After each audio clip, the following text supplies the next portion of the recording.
किस राष्ट्र में ताश का आविष्कार हुआ था? सबसे देखो ये ताश का आविष्कार था, कोरोना सबका आविष्कार था, चाइना करता है। देखो किस देश में? चीन में। किसमें हुआ था? चीन में। वैसे ही कोरोना का करते करते संविधान को आत्मा की वजह से मनुष्य का आत्मा मतलब संविधान का आत्मा जिसको कहा गया था प्रास्थापना। क्या होता है? प्रास्थापना, जिसको कहते हैं हम भारत के लोग, भारत के संपूर्ण। देखो आज कितना है? 10 को जीत का है, जो क्या है बहुत इंपॉर्टेंट है। क्या है? बहुत इंपॉर्टेंट। सबसे पहला नंबर कहता है किस देश का कानून सबसे कठोर माना जाता है? सबसे कठोर माना जाता है किस देश का कानून जो है सबसे कठोर है अभी तक जो है? तो कौन सा देश का? सऊदी अरब, जिसमें क्या होता है एक जो कानून कहता है वही किया जाएगा। सबसे कठोर कौन सा देश का कानून है? तो सऊदी अरब का। अगला कहता है कहाँ के निवासी बर्फ के घेरों में रहते हैं? कहाँ का जो निवासी जो है व्यक्ति जो होता है, जहाँ किस स्थान का व्यक्ति हमेशा बर्फ में घिरा मतलब बर्फ में घर बनाकर रहता है? तो वो है ध्रुव प्रदेश। कौन सा? ध्रुव प्रदेश होगा। क्या? ध्रुव प्रदेश। अगला है तीसरा नंबर किस देश का प्रत्येक नागरिक सैनिक है? किस देश का प्रत्येक नागरिक सैनिक है? कोई पूछेगा किस देश का प्रत्येक नागरिक सैनिक होता है? जैसे कोई भी व्यक्ति है वहां पर जो है सो सैनिक जो प्रत्येक व्यक्ति सैनिक है, मतलब वो है इजराइल का। किसका?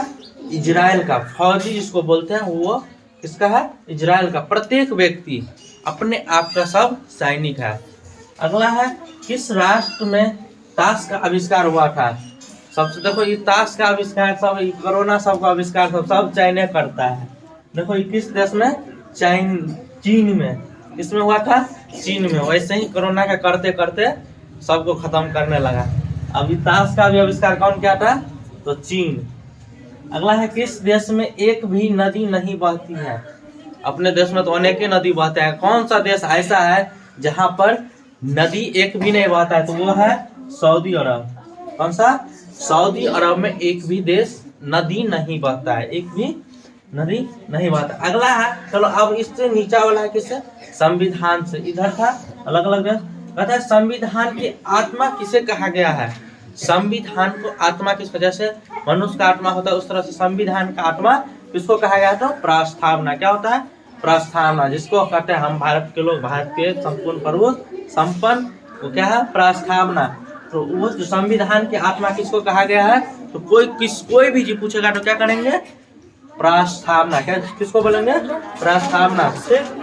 अगला है संविधान का रक्षक किसे बनाया गया है? संविधान का रक्षक मतलब रक्षा करने वाला किसको बनाया गया है? किसको अधिकार दिया गया है कि जैसे कि किसी को कोई चीज को मतलब कोई संपत्ति होता है उसको देख रेख के लिए रखता है, तो वो जो संविधान है वो एक नियम है, उसको रक्षक किसके देख रेख में रखा गया है? तो वह है उच्चतम न्यायालय। उच्चतम न्यायालय जो हाई कोर्ट होता है उसके अनुसार उसके अधीन में रखा गया है, उसके देख रेख में रखा गया है। अगला है देखो संविधान सभा का गठन कब किया गया? संविधान सभा जो हुआ, संविधान जब लागू होने लगा उस सभा का गठन कब किया गया था? तो 27 जुलाई 1946 ईस्वी को। कब? 27 जुलाई 1946 को। अगला है संविधान सभा में महिलाओं की संख्या कितनी थी? जब संविधान सभा जो लगा था उसमें महिलाओं की संख्या जो टोटल पुरुष था उसमें से महिलाओं की संख्या कितनी थी? तो 12 थी। कितना? 12 थी। जो जितना संविधान में व्यक्ति था उसमें 12 महिला शामिल थी। कितना? 12 महिला शामिल था। अगला है संविधान सभा द्वारा भारतीय संविधान का निर्माण कितने समय में हुआ? यानी कि यही कहेंगे संविधान को कितने दिन में बनकर तैयार हुआ या कितने दिन का समय लगा? तो कितना हुआ था? 2 वर्ष 11 महीना 18 दिन। कितना दिन में? 2 वर्ष 11 महीना 18 दिन में हुआ था। ऐसा जिक्र है, ये जिक्र बहुत इंपॉर्टेंट है, याद कर लेना है। ठीक है।